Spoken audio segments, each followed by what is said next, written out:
कि जब श्रीलंका पे युद्ध जीता गया था तो उस युद्ध में एक गिलहरी भी अपना पत्थर पहुंचाया था पुल बनाने के लिए, और अगर वो ब्रिज नहीं बना होता, वो पुल नहीं बना होता तो राम की सेना लंका नहीं गई। तो उसमें जो पहला काम किया था वो एक एक छोटे छोटे गिलहरी किया था, बंदर सेना की थी, और तब जाके इतना बड़ा विजय उस दुर्गम काल में हुआ था जब पुल की कल्पना की नहीं की जा सकती, गाड़ी चलने की कल्पना नहीं की जा सकती, कोई किसी तरह व्यवस्था की बातें नहीं सोची जा सकती। मैं समझता हूं कि इस युग में जहां घोर महायुग है, नरेंद्र मोदी सिर्फ सनातन संस्कृति नहीं, अगर मैं उससे एक ज्यादा और बोल दूं, मैंने बहुत राजनेताओं को देखा, पत्रकारिता में रहते हुए बहुत के करीब रहा।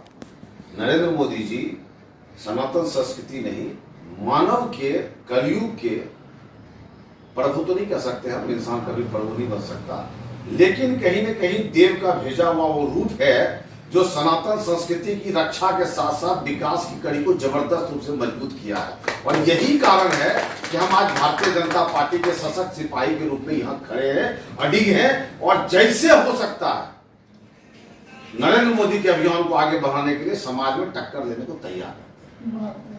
ये एक छोटी सी बात है। मुझे पिछली बार पार्षद का टिकट मिला, अब मैं नरेंद्र मोदी तो नहीं बन सकता, योगी तो नहीं बन सकता, लेकिन एक छोटा संजय सिंह बन सकता हूं। शायद मैं हिंदुस्तान का पहला भारतीय जनता पार्टी का कार्यकर्ता होऊंगा जो अपने कार्यालय में अपना मैनिफेस्टो टांगा, मैडम देना जरा उधर से, अपने कार्यालय में अपना मैनिफेस्टो टांगा, और रोज मैं देखता था जनता कभी कुछ मांगती है, कभी कुछ मांगती है, हर एक के घर को आप जाके संतुष्ट नहीं कर सकते, लेकिन आप जो है अपना मैनिफेस्टो जो पब्लिक को भेजा। और देखिए इधर देखिए, एक चीज छोड़ के मेट्रो नहीं हो पाया इंदिरापुरम में, हमने यहां आते आते सरकारी अस्पताल भी खुलवा दिया और सब में टिक लगा हुआ है। हमारे पार्टी के नेताओं को इस बात का अभिमान होना चाहिए कि हमने अपने कार्यकर्ता को जनता के बीच में सही रूप से भेजा है या नहीं भेजा, और अगर भेजा है तो हम क्या उनके सोच के ऊपर टिके रहे कि नहीं रहे। ऐसे ही भारत के 125 करोड़ जनता ने नरेंद्र मोदी जी को प्रधानमंत्री बनाया, तो एक सोच थी तो ज्यादा अच्छा है। लोग कहते हैं कि मुसलमान के लिए कुछ नहीं किया, क्रिश्चियन के लिए कुछ नहीं किया, जाति धर्म में बांटते लोग। मैंने आज तक किसी सड़क पर नहीं देखा, हजारों हजार किलोमीटर सड़क बन गए, और किसी सड़क पर लिखा हुआ नहीं देखा कि यहां सिर्फ सनातन चलेगा या मुस्लिम नहीं चलेगा। हिंदू, मुस्लिम, सिख, ईसाई, ऊंच नीच सब कोई उस सड़क का इस्तेमाल करता है। अगर उत्तर प्रदेश में 24 घंटे बिजली आती है तो पूछ के नहीं आती है कि तुम हिंदू होगे, तुम मुसलमान होगे, तुम फलाना होगे, तुम ढेकाना हो, नहीं आती। ये बहुत बड़ा दिन है। अगर 13-14 करोड़ में घर बना है तो ये कभी देख के नहीं बना कि हिंदू का घर है कि मुसलमान का घर है। तो जो लोग ये कहते हैं कि ये धर्म के हिसाब से चले हैं या इसके हिसाब से चले हैं, हमें लगता है कि वो सच के सामने झूठ बोलने की एक साहस कर रहे हैं। यहां तो आईना है, और जिंदगी में एक बात साफ है, आंख सत्य देखता है और कान झूठ बोलता है।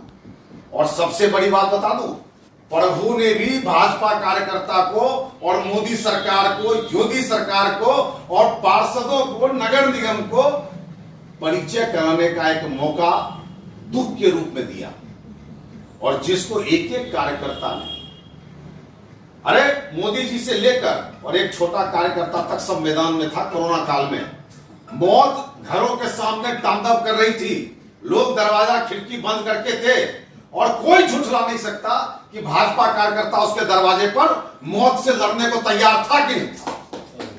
ये सच्चाई। और क्या परिणाम चाहिए, और क्या परिचय चाहिए जनता को। अरे तुम्हारे शरीर से आत्मा निकल रहा है और हम वहां खड़े हैं कि तुम्हारे आत्मा ना निकल पाए, तुम्हारे कोई दुख तकलीफ ना पहुंच पाए, और अगर दुख तकलीफ आएगा तो मेरा कंधा तैयार है। और क्या सेवा चाहिए। हमें लगता है ये दुर्गम स्थिति में सबसे एक मानवता का प्रकाश सेवा जो हो सकती है वो भारतीय जनता पार्टी और मोदी की सेना ने किया, मोदी के बंदरों ने किया। हमें लगता है इससे बड़ी कोई सेवा हो नहीं सकती। बहुत छोटी छोटी बातें हैं। अगर 24 करोड़ लोगों को मुद्रा लोन मिला तो ये पूछ के नहीं मिला कि हिंदू को मिला कि मुस्लिम को मिला कि उच्च को मिला कि नीच को मिला। जो लोन चाहा मुद्रा लोन रोजगार के लिए होता है। इसका मतलब है कि रोजगार करने के लिए 24 करोड़ लोगों को तो उत्साहित किया गया। देश बदल रहा है। हम पहले हथियार खरीदते थे, अब हम हथियार बेचते हैं। देश बदल रहा है। भ्रष्टाचार में वो ये नहीं कह सकता है कि खाली कांग्रेस के नेता गए, जो बरस या मान लो आम आदमी पार्टी के नेता जेल गए, नहीं, एकदम गलत है। जिसने जहां भ्रष्टाचार किया वो सब व्यक्ति जेल के अंदर गया।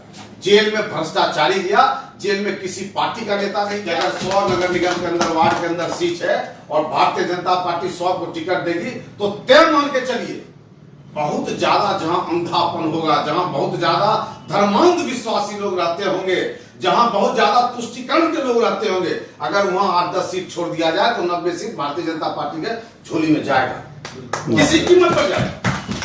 इसीलिए मुझे लगता है कि सभी घर से परिवार के लोगों को अपना वोट बनाना चाहिए, चुनाव में हिस्सेदारी लेनी चाहिए।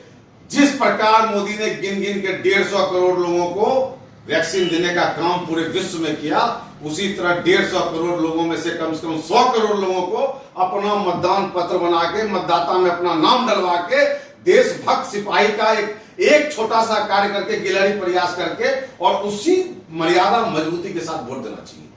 मेरा तो ये मानना है। इसलिए कहीं से किसी भी विषय पर कोई विवाद की स्थिति बनती नहीं है। आप जहां से आए हैं आप वहां मैसेज लेके जाइए। हवा है और इस हवा को रोकने की ताकत किसी भी दीवार में नहीं है। अगर दीवार बना दिया जाएगा तो ढह जाएगा, लेकिन हवा फिर से मोदी को लेकर आएगा, चाहे वो 2024 हो, चाहे वो पार्षद का चुनाव। कहीं से कोई चिंता की बात नहीं, कोई घबराहट की बात नहीं है। जनता जानती है मनुष्य को सबसे प्यारा होता है उसका अपना शरीर, सबसे प्यारा। अगर आप डूबने लगिए ना, और आपकी पत्नी भी हो, बच्चे भी हो, तो सबसे पहले आप खुद को बचाओगे। ये जिंदगी का सत्य है, चाहे मानो या ना मानो। फिर अपने परिवार को बचाओगे। और मोदी ने आपको भी बचाने का प्रयास किया, आपके परिवार को भी बचाने का प्रयास किया, आपके समाज को भी बचाने का प्रयास किया। जिसने आत्मा को बचाया है उसे हम जिता के लाएंगे। फिर से तीसरी बार देश के अंदर मोदी सरकार लाएंगे।